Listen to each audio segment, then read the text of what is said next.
మా అంశు కింద పడుకుంటుంటే ఒక చిన్న పురుగు వచ్చినా, ఒక చీమ వచ్చినా కూడా భయపడుతుంది. అది హాస్పిటల్‌లో ఉన్నప్పుడు చాలా భయపడింది అలాంటి వాటికి. అందుకోసమే మా ఆయన ఎస్పెషల్‌గా వాళ్ళ కూతురు కోసమే మంచం ఆర్డర్ పెట్టాడు. 14,000 అయిందండి ఫ్లిప్‌కార్ట్‌లో. ఇంత చిన్న చిన్న బాక్సుల్లో వస్తే ఇదేంటి అనుకున్నాను నేను. మొత్తం అంతా విప్పి చూస్తే అన్నీ ముక్కలు ముక్కలే ఉన్నాయి. ఫిట్ చేసేకి సండే వచ్చినారు. పోయిన శుక్రవారం పార్సల్ వస్తే సండే వచ్చి ఫిట్ చేశారు.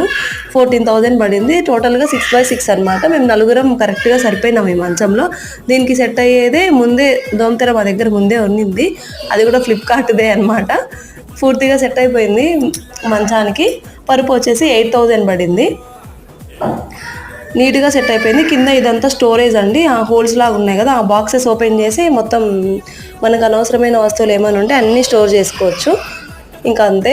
పైన ఏమన్నా కాస్మెటిక్స్ కూడా పెట్టుకోవచ్చు. కేవలం మా పెద్ద పాప కోసమే కొన్నాం మంచము. ఇలా ఉంది. అందరికీ నచ్చితే కామెంట్ చేయండి.